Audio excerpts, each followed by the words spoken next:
Okay, folks, thanks for listening today. Extremely excited today to have Paul Wise on the phone. Paul is an owner of Christianos Pizza in Wisconsin, 3 locations there. His father started the business years ago, and he and his siblings are involved. And it's a really neat story, and they just have a very inspiring business and a successful business. And actually, Paul and I tried this once a few weeks ago, and I spoke to him for almost an hour, and I was so excited to download the podcast, and then my podcast tool that I had been using failed me, and we only got like 3 minutes of the conversation. So we're gonna try to take 2. So Paul's been real nice to offer his time again. So thank you very much, Paul.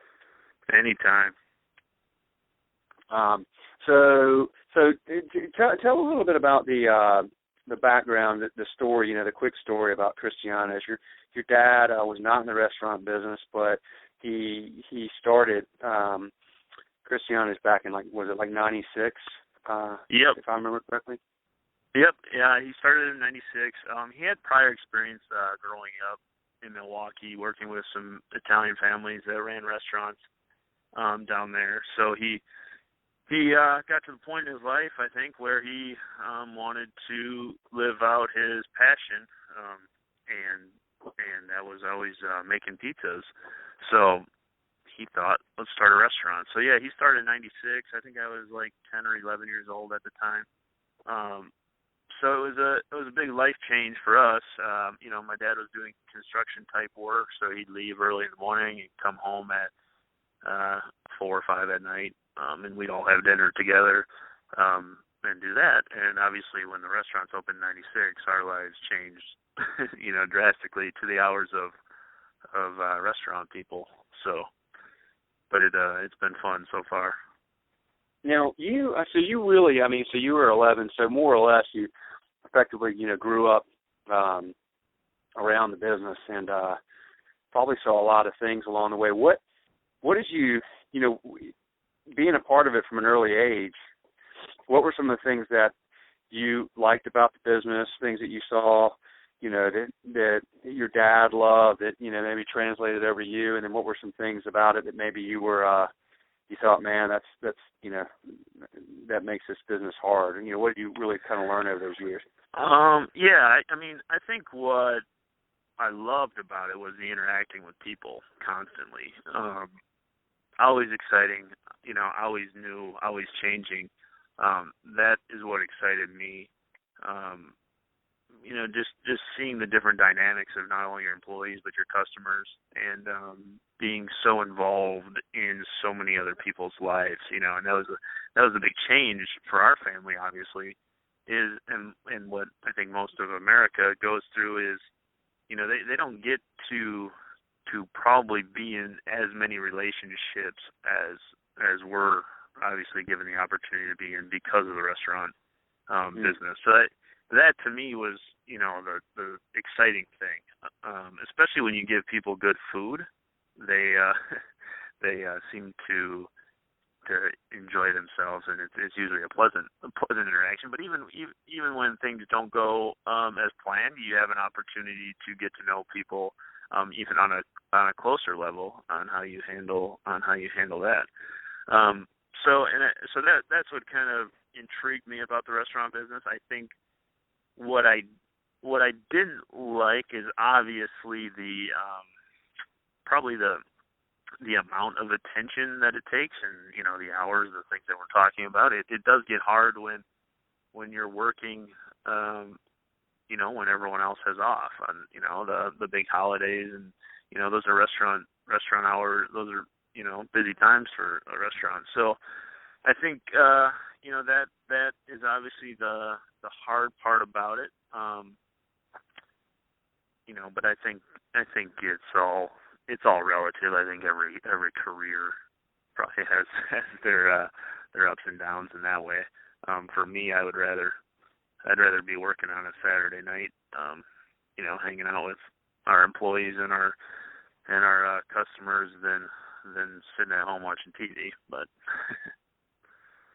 yeah, man. Well, and you got to experience that and see that kind of growing, and that's a really important piece, for folks that are wanting to get into the business. I mean, especially if you don't have a lot of experience, and it worked out well for your dad. He had a big passion for pizza, but if you're not, that's a really important part, I think. If you're listening to this and you're thinking about it, I mean, you are working on those times. This is not, sort of the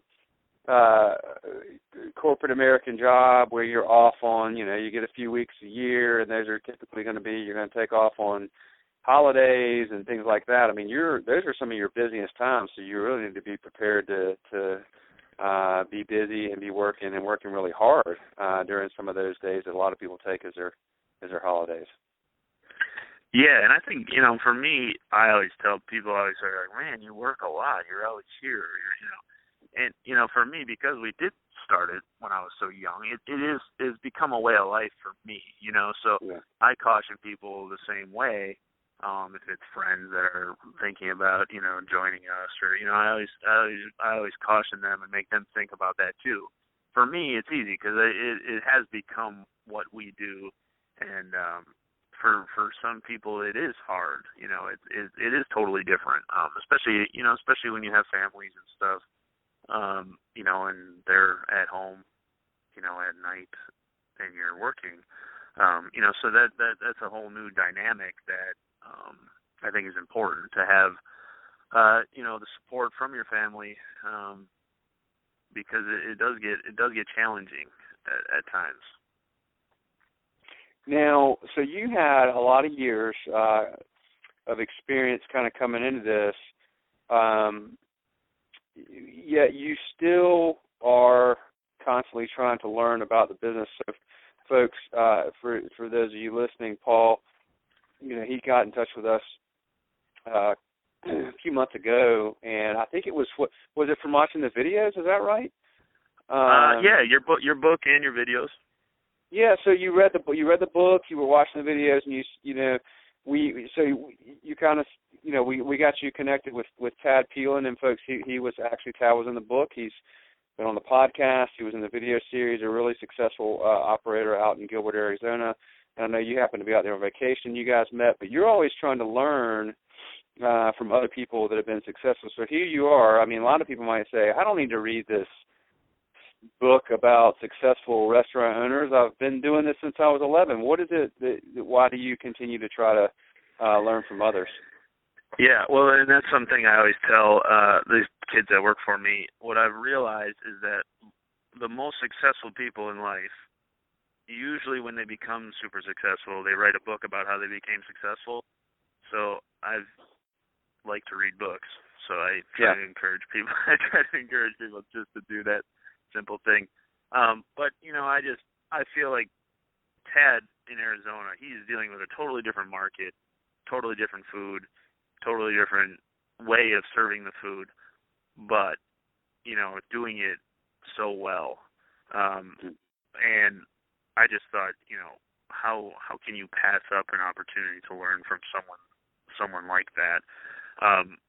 And yeah, I think in this business you constantly want to be growing and doing better because it's constantly changing. The way people are eating and what they're eating and what they expect out of food, and the dining experience is always changing. So for me, which is one of the exciting things about this business, but it's also the part of the business that I think you can't stay the same, So, I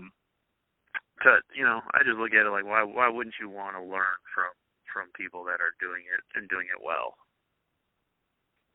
Yeah, it's a great way to look at things, man. And I feel the same way. So it's always refreshing to find folks that, I think one of the other guys I interviewed, Kenneth Cribb, he said every great restaurateur is a student of the game, and he has a very much the same philosophy you do. So, and it is a neat business because it does always change, and taste profiles change, and even though you serve pizza, I'm sure the pizzas you serve have changed over the years, although there's probably things that also always stay consistent, like really great service, and really, like you all have really fresh food. You use fresh and from scratch ingredients, and that's been a really important part, is that the food you serve consistently is going to be fresh and good. Whether the the types of toppings may change, you're never going to stray from providing that really fresh quality food. Right, for sure. I think that's exactly it. It's there are traditions, especially with Italian food, obviously, that I don't that are obviously never going to change. And I think you can't. I don't think you're ever going to want to change how you treat people. There's one way to treat people, and that's the right way. So from a service standpoint, I don't think anyone's going to ignore good service or not appreciate that. So I think those will always stay there. But you're right. The different menu items, different toppings, all those types of things are always changing, and it is fun. It's fun to experiment. I mean, just things like arugula or portobello mushrooms. I mean, I don't. 15 years ago, I don't think anyone cared if that was on their pizza. And now we see that those types of toppings being used so much more. Yeah. Well, how do you do that? I mean, what do you like? How do you stay dialed into what folks are looking for in their pizzas? I mean, do you study? Do you travel a lot and look at what other people are doing, or do you just that's you kind of always? We probably don't do as good a job at it as we can, but a lot of trade publications, put out new trends and stuff, and it's something I always look at, I think. But yeah, traveling helps a lot. Not that we get to do that a whole lot, but the cool thing about Wisconsin, some may call it a negative, I think it's cool, is we're usually pretty far behind of the trends. So if something's been working for someone out in California, it usually becomes popular in Wisconsin 2 years later. So we can usually piggyback on a lot of that. So that's if I see someone doing something, if I go out east or out west or something, you can usually expect it to become popular in Wisconsin a couple of years later. That's interesting. And then I guess there's like you also don't want to be too far ahead of the curve where you're doing something that's not quite hasn't caught on where you are, even though maybe people in San Francisco or New York or whatever are into that. Right, and exactly. I just read in a magazine that bruschetta is like not cool anymore. Well, people in Wisconsin still love it, so it's kind of funny. It's kind of funny how that works. That's cool. So you have 3 locations, and they're not like are they all in different towns? Do I remember that correctly? Yep, yeah, they're all in different towns, probably in a 40, 45-mile radius, though, so relatively close. Okay. And how many did you have when you and your siblings got involved in the business? Did you just have the one, or? Yeah, we just had one until I graduated college. I guess that was probably more the motivation behind growing when I graduated college. So at that point, we opened our second location. And then I think it was like 3 years after that, we opened our third. So. Okay, gotcha. And then, so that's been you've been sort of helpful as a catalyst for growth. Do you find that there's one thing I heard once was grow half as fast as you think you should, meaning that sometimes we grow, but then we it's possible to just grow too fast. How do you find that balance of knowing when it's time to go for, from number 1 to number 2, 2 to 3, and then, maybe go from 3 to 4? Yeah, I think we definitely grew too fast. Although it's been good, from a, business has been good. I think it's been probably more stressful on us than it needs to be. If I could go back, I would probably make sure that our systems were a lot stronger. And our processes were a lot stronger. What's an example of that when you say a system or a process? Like, what is an example of something you wish that was stronger? It could be anything. It's something that we're kind of focused on right now because we have 3 stores. It can be anything from lasagna recipes. It sounds simple, but if you don't have a lasagna recipe and system in place for making that lasagna the right way every time, it's amazing how your employees can start to sway from how you originally intended it to be made, how recipes kind of get altered and things like that. So That's one way. Handling guest complaints, or there's just an array of all aspects of the restaurant. That if you don't have a clear way of this is how we do it, this is the rules of this restaurant. It's funny how people they just I don't know if it's intentional. Sometimes it might be, sometimes it's not. Some of your employees might start doing it this way, or well, we'll try this time. So that's kind of what I mean by systems and processes. So you really need to have just as many aspects of the business down to a really defined system or a defined process. Yeah, I think and it's for us. We've been able to make it work because I think we have I have my siblings involved, so we're very hands-on at all of our stores.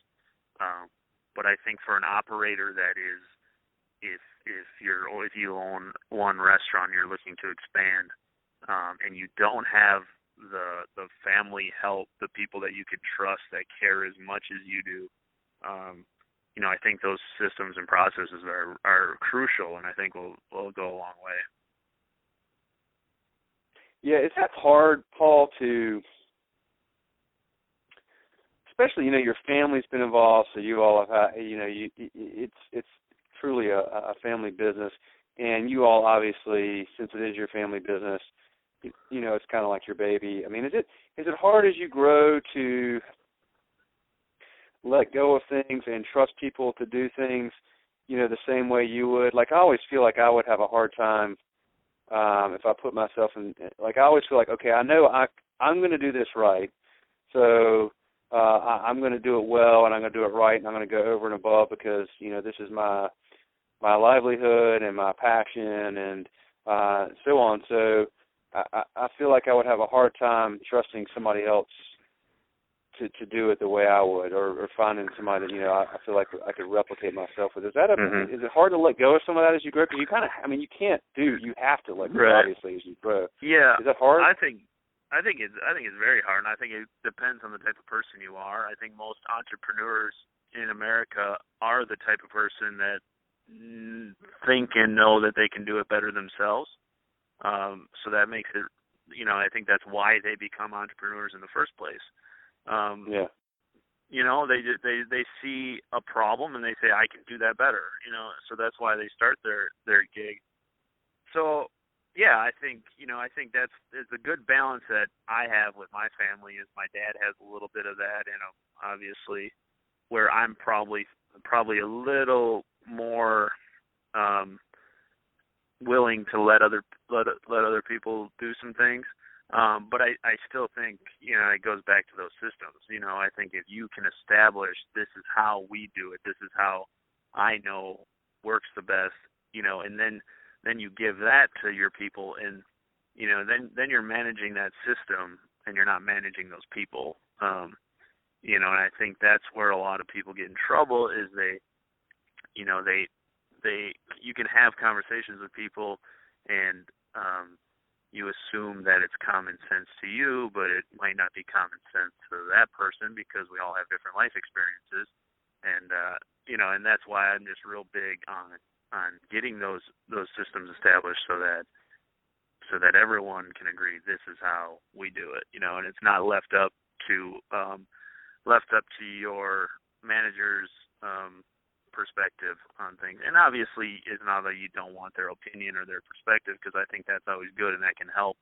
But I think at that point, if you decide, if one of your staff has a good opinion on a way to make something better, you obviously take that and then you make that the new way of doing it, and not let people have too much freedom without the structure, I guess. Yeah, it seems like that would be a careful balance, and it's like you said, you want people to feel like their opinions matter, but then I guess that's it. So maybe somebody does have a better way, and if you're open-minded and you're not, you don't have the ego to say no, it's kind of my way or the highway or whatever, and you go, you know what, actually this is better, then you take that and you go, okay, so now this is our new system. This is our new process, and we use this at all of our, this is how we do things now. So it's something that needs to be put in place, but is also adaptable to change, when the change is for the better. Mm-hmm. Yeah, that makes a lot of sense. Then how do you, let me ask you this. So three locations now, and then do you see this as something that you want to continue to grow, in Wisconsin or outside of Wisconsin, or what do you guys, what's your long-term vision? Is it going to be in the family for many years to come, or what do you hope to do? Yeah, I don't know. I don't know if we have any expectations. I think we definitely want to grow because I think there's opportunity, and I think we all like that challenge and like where that could go. It's super exciting opening up stores in new markets, and becoming part of new communities. So, I think definitely that's something that we're going to want to probably do. That's one thing that we're working on though right now is making sure that those systems and the processes are in place so that if we do, it happens the right way. And that's one thing that, I think we're all on the same page there with my family. So, yeah. How do you, like, when you go into a new market, how do you ingratiate yourselves into the market? Like, how do you keep, there's, and particularly with pizza, there's so many different, and maybe not in some of the smaller towns in Wisconsin. I don't know. I'm not familiar with your area, but I mean, there's just so many different types of pizza places. Now, like, what do you do when you go into a market to let people know, hey, we're just not just another pizza place. We have really great food. We have really great service. We make investments into the communities that we're in, and we want to be fully a part of those communities. What are some of the things you do as you go into those new markets? Yeah, I think, for us, because we are so close, I think that's one thing that's kind of crucial is the brand identity. We've been able to carry over strong brand identity from our one store to our second to our third. So it wasn't as hard as I thought it would be. I was actually pretty surprised at how much support we had in the new communities right away. So and I think that's just, from my dad, what he established from the get-go is how you treat people, and I think that's something that if you look at how you do business with your employees and with your customers, it really comes down to how are you making them feel in the transaction, and that to me is easy for people to see, and it's because you're right. I mean, pizza is pizza. You can have a better quality pizza, but that will always be duplicated. Someone can copy the way we make pizzas, and someone can copy the way we make pasta, and people can copy the way we decorate or the music we play, but that's the thing that's hard to duplicate is how you make people feel. And I think that's something that my parents established right away. And it's something now that we talk about a lot, and it's something now that we have 3 stores is that's one of the big challenges. How do you get everyone to start thinking that way? Because when my dad started, it was him doing it. It was him staying open a little later if he knew people needed, if a table came in at closing time and they wanted to eat, it was him that could leave the ovens on, and it was him that would walk our wait staff girls out to the car at night so that, just so that they felt comfortable walking to the back alley, like little things like that, I think, that he did, probably without him even really knowing he was doing it, really showed people that he cares about them on a personal level.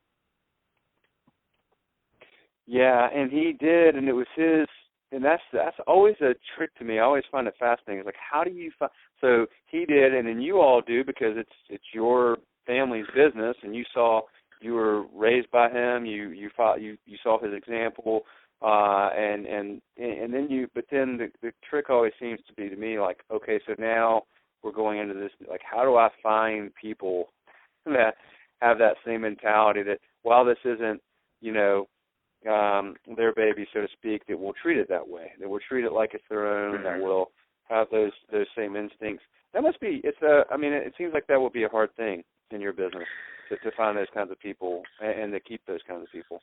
Yeah, I think it is definitely hard, and I think people that have been successful, I think they spend a lot of time at that part of it. I know Culver's is a popular burger franchise in Wisconsin here that's growing throughout the country. I know they put a lot of emphasis in the people that they let run one of their franchise.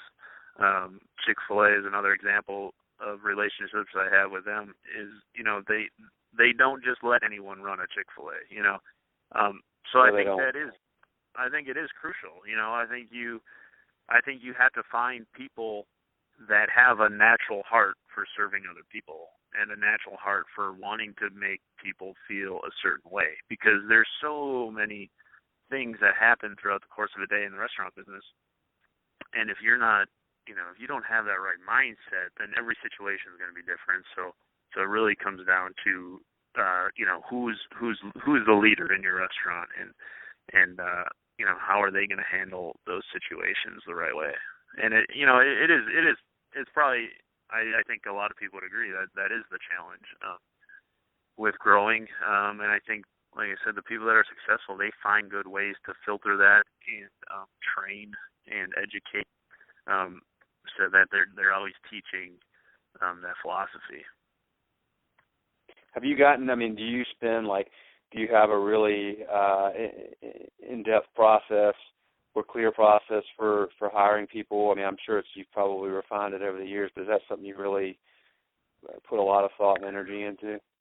Well, I think, for us, it's been easy because we've been so involved that a lot of times it's us, hiring people that we know or that we can interview ourselves or we can create relationships with.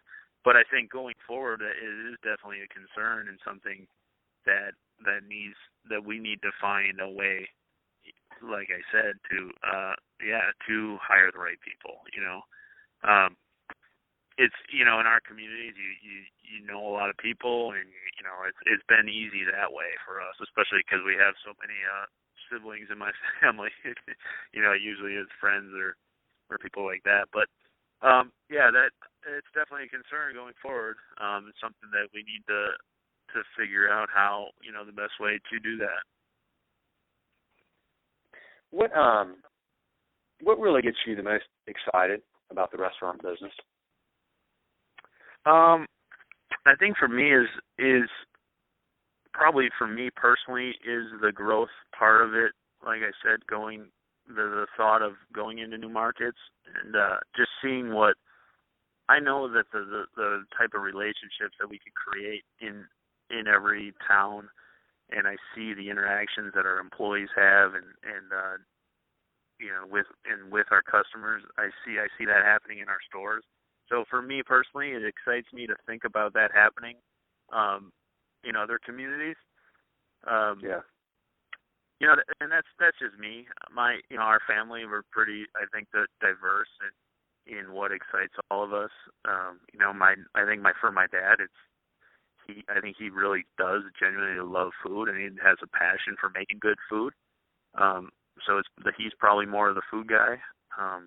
And then my brothers and my sister, they have different things I think that excite them about the business. But I would say for me personally, that's probably it. Gotcha. And let me ask you this: when you are moving into or looking around in a new community, like maybe when you open your last store, how do you spend a significant amount of time? I'm sure you do, but just talk about the time you spend and why it's critical to, I guess, talk about finding the location and how you know it's the right one, and then B, advice you would have to people on, whether it's, do you guys buy your buildings or do you lease? Mm-hmm. We own two of the buildings and we lease one of them. And honestly, the locations that we've taken over haven't been good ones. There's been failing restaurants in the two locations that we took over after our first initial one. So Okay. You know, Good. honestly, So how do you what made you think that, hey, I know this place, it hasn't worked, but we can make it work? yeah, well, honestly, our family is a family of faith, and that's how we run our business, and we really believe that the Lord wants, the best for us. So when we come across the location, or we have someone saying, hey, you should come check out our restaurant that's for sale, we kind of look at it all with an open mind, and we see what doors open and which ones close. And with the 2 locations that we have now, there's a lot of doors kept opening, and we believe that obviously it's the Lord guiding us to do that, and that has worked for us, and it's amazing. And that's, honestly, that's how my dad, found his first store too. It's amazing how everyone says, how did you go into that location and you're successful? Because no one else has been successful, and I really don't think that we're that spectacular at running a restaurant. So, we always credit it to our faith and how we go about that. So that is our kind of way of finding locations up to this point. Because they're really not that great of locations, but we've been successful. So we're excited for the future to maybe see what better locations could do for us, and see how that would change the dynamic of what we do. But yeah, sure. Well, and then do you? So you own 2, and you're leasing 1. Talk about the differences and what do you think you'll do going forward? Is it better to own, or if you get a good lease, is that? Yeah, I think obviously if you are going into locations that you might be unsure of, but you have a gut feeling that might work, and you could lease for a couple of years with the option to buy. We that's what we did with one of our stores, and it was great. It gave us a lot of security going in there, to say, well, let us see how it works for a couple of years. Let us see what kind of business is like, because you really, I don't think you ever do know. You always have a good idea, or but you could open a store and you could realize, like, holy cow, that's why this place isn't busy, or that's So I think we've done it that way. The lease to own is always a nice option. Gives a lot of security that way, and I think from a funding standpoint, a bank, they love to see that you have a successful business for a couple of years before they're going to give you a lot of money. Yeah. So that's been good. The store that we lease, it's nice. You have a little less worries and a little less upkeep as far as you have someone plowing your driveway and stuff like that for you. So that's been right. good too. But I think going forward, I think I think the smarter business move is always to own the dirt that you're doing business. That's actually what Tad also told me down in Arizona. So I think I think that's which Tad would know way more about it than I do. But so I think that that's a plan. Obviously, owning from a business standpoint is always better. But I think from a security standpoint, that's being able to lease, and not have that huge commitment. It's always a good option too. Maybe, and even just to get started. So. Do you have? Is there any things you've picked up, or I guess you've just done 1 lease or whatever. But was there advice you got going into that, or things you learned from that process that you would think are important things to consider if you're getting into a lease? Because it seems like I hear that story a lot, like, oh, well, now that I know what I know now, I would have done this better when I did my lease negotiation.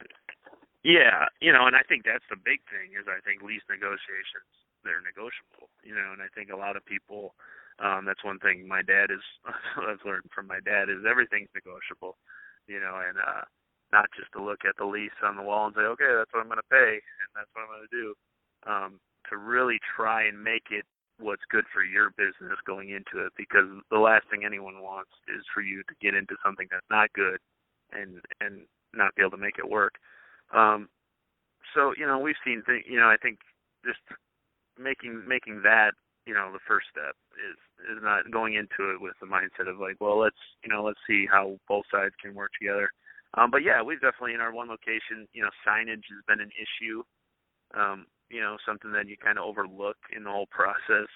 That's something I overlooked at least is the lack of good signage from the road.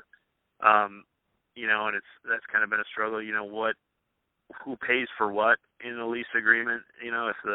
If the furnace goes out on the top of the roof, who's going to pay to fix that? Those are all things that you kind of have established, but then once you get into it, you really understand the importance of that kind of stuff. So those are the things that I can think of off the top of my head. Yeah, and those are things that you really need to. Leases can be long and have a lot of detail, but you need to take your time on those, don't you? Because if you get it wrong, it really can be a big difference sometimes between a place. I think or so. Not. Yeah, I think you want to be thorough and ask the dumb questions if you have to, so that you understand. Yeah, right. Yeah, don't overlook any detail.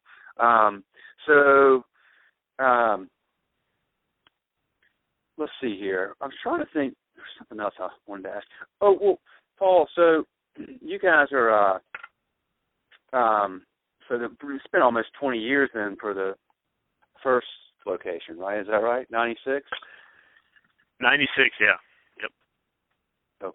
Okay. Now, do you find it to be challenging to, it just strikes me that as you grow, the balance between paying attention to looking forward and where you're going and your new locations, but then also paying the appropriate amount of attention and giving the love to where you've been. Is that a tough balance? I mean, is it do you have to spend still a significant amount of time going back to location one that's kind of been there? It's got a 19-year track record now. So you don't ever overlook that though, do you, or don't ever kind of take that for granted that it will always continue to do well, or how do you find that balance? Yeah, I think that just comes down to, like I was saying before, is if what our philosophy is, if it's that we want to be a blessing to other people and we actually do care about how you feel, I don't think we ever take that for granted, and I think as long as your philosophy is right and you keep that on the forefront of why you're doing what you're doing and not what you're doing, I think that's important, So if I get complaints from our first store, I'm not going to take that for granted just because it's been there or just because they have a great established business there. I think it comes down to truly caring about the people. So I think that's kind of our philosophy there. I know it's just who we are. I think we care equally about all those things. So that's kind of how we've dealt with that. But yeah, it is hard, and it'll be interesting to see how the future goes with that, because like you were saying, it's hard to let go, and that's one of the things that is hard to let go is those relationships that you create with your employees and the customers, and making sure that those things stay intact it's a challenge. But at the same time, you do want to grow and you want to do better, and so I guess we're gonna have to see how that goes. I think if we can keep our mindset right on why we're doing what we're doing, I think we can manage that whole process the right way. Gotcha. That's good. That's good stuff. Now, do you I'm sure you've got at each location, probably, more at the first or whatever, but I'm sure you've got a good, nice group of repeat customers, of regulars. What are the things you do do you do events or, special things to try to draw new folks into your restaurants? I mean, how do you attract new people in there and try to win them over as more regular customers? Well, I think the most effective way is obviously, and everyone will tell you that, is word of mouth. Spending time with the customers you do have and making sure that their experience is good. it's amazing when you get to a different level with your customers as far as more of an emotional experience than just a food experience. How they talk about you for free, Right. It really is, and I know everyone says that it's the best form of marketing, but no one really tells you how to do it. They just say word of mouth is the best kind of marketing, and I think for us it's creating those relationships with people on a more personal level, and showing them that we do care genuinely about them as people. And that that can, through their dining experience, that can look like so many different ways. It can be it can just be showing them that you care enough, when an order gets screwed up, or making sure that they have a condiment that they need, or just any little thing, recognizing people's needs. I personally, I've seen how that it just changes people's impression of you, in your business. It's amazing how you can go from, just being another restaurant to being the greatest restaurant of all time, when people have those experiences in your store. So I think, and new people, other than that, we'll do some events, with the community. Obviously, I think fundraisers are good for everybody. If you can help a local charity raise some money and draw people into your store to help raise money for that, I think that's probably one of the best ways. And maybe not even so much for getting new people in your store on that specific day, but it goes, again, creating the relationship with the people that are with that organization, and showing them that you care enough that you're going to maybe give 10% of your profits that night to a certain charity. I think that really means a lot to the people that are running these local organizations. And then they, they obviously go and talk about that, Yeah, that's really good advice, and that's so true, Paul. Like, yes, word of mouth is great, but it is not easy to create, and it does not just happen. People. I mean, it's almost like people's expectations are pretty high, and if you just kind of meet them, then they eat, and maybe they come back or whatever. But if you can really exceed somebody's expectations, and you can really wow them, they're kind of like, wow, that was really cool. And they're because people don't, they're going to offer negative feedback 10 times more often than they're going to offer something positive, right? So, right. But if you can do something that really wows people, they're much more likely to be kind of proactive, word of mouth. Yeah, and the customers. It's what makes this. It's what makes this business exciting, and if you can teach your employees that too, to look for those opportunities to go to that next level and show people, that you care about them. It makes you as a person feel good doing it for them, and it makes them, feel good receiving it. So it's something we talk about a lot with our employees. It's harder for some people than others. A lot of people, they still don't get it. It's kind of a funny joke that we have. I just had a conversation with some of our staff the other day. I'm like, you can give away whatever you want if you need to make someone happy. I'll yell at you after the fact, but if you have the freedom and confidence to do whatever you think you need to do to make sure that that person understands that we care about them. And it's funny how it's not a natural thing for a lot of people. So to get people to think outside the box of going to that extra mile for people is interesting and challenging, but when you see it happen, it's a good feeling for everybody. Yeah, and so you're a man of faith, and so I look at this like, I mean, it's a lot like the golden rule, right?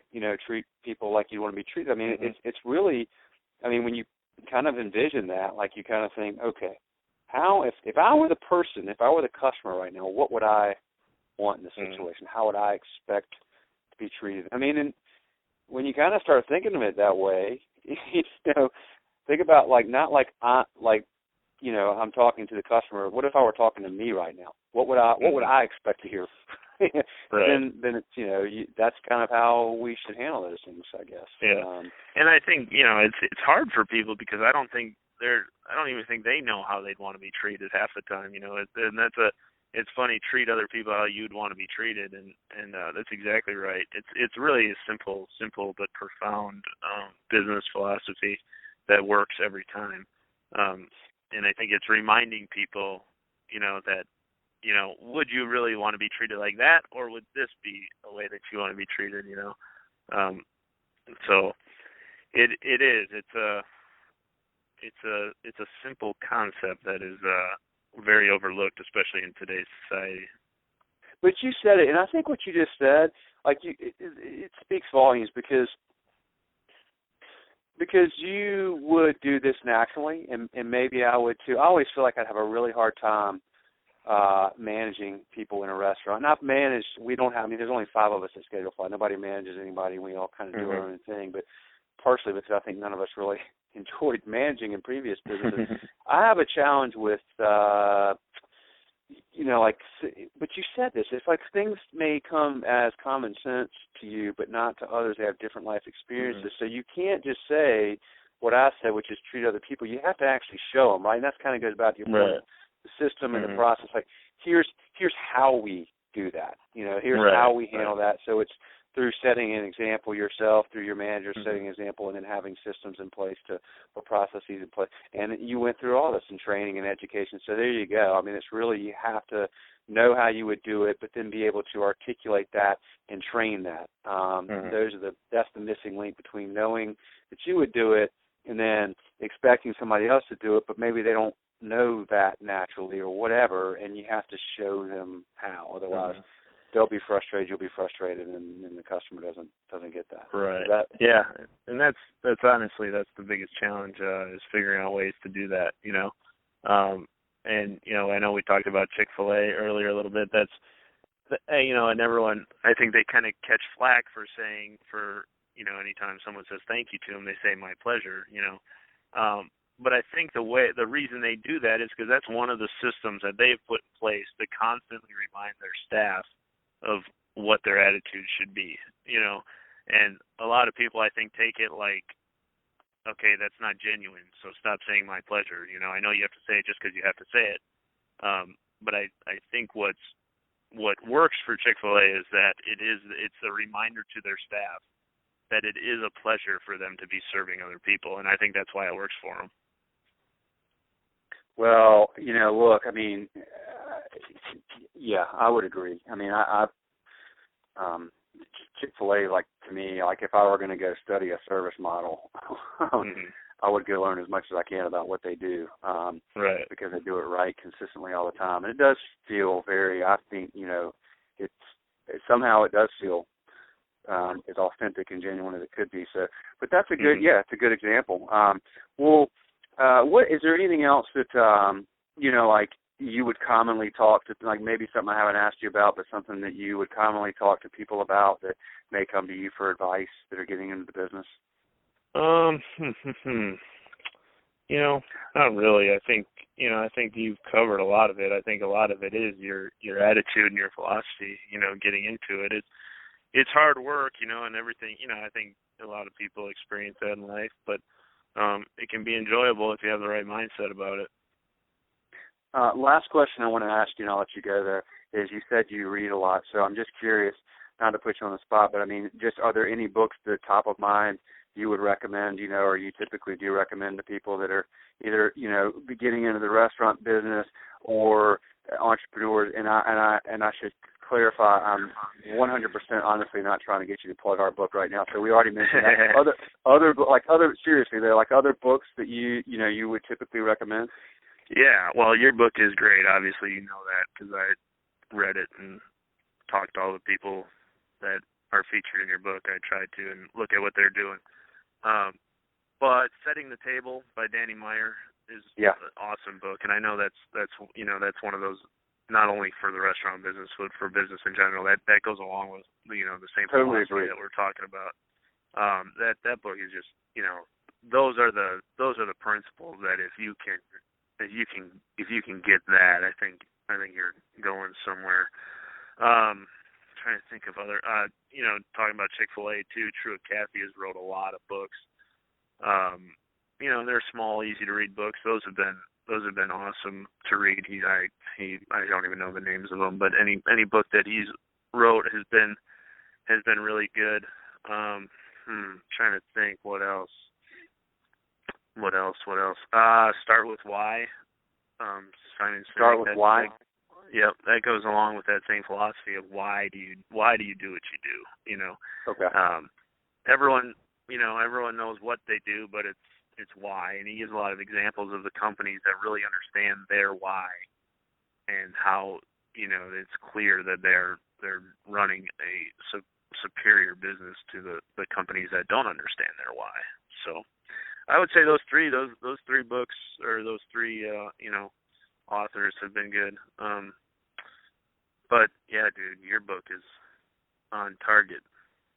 Well, as I started to ask that question, I realized that it must sound like I'm getting. So I really read a lot too, and I just am always curious. So I have not read any of Truett Cathy's stuff, although I've heard before that he has some great stuff. And for folks listening, he started Chick-fil-A, and so a really sharp business person, and he has some great stuff. And so starting with Why would be one, and then Setting the Table. I haven't read Starting with Why.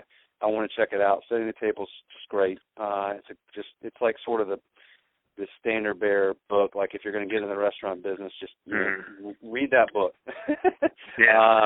You will, if you have any curiosity on learning a philosophy for succeeding in the business, and as you said, really this business or any, that's a great one. So, well, listen, Paul, thanks a ton, man, especially since you did this twice now, and I really I appreciate it very much, and I just thank you for your time and your thoughts and input and advice, and just you shared so many good things that I know anybody listening will get a lot out of this, so really appreciate it. Thank you, man. It's been a pleasure. Thank you for all you guys are doing. You guys are making my life easier, so I appreciate it. Glad to hear it always. Yeah, absolutely. Well, good, man. Well, thank you very much, and I'll let you get back to it. And I'm sure we'll talk again soon. But appreciate you taking the time, Paul. All right, buddy. Appreciate it. All right, man. Take care.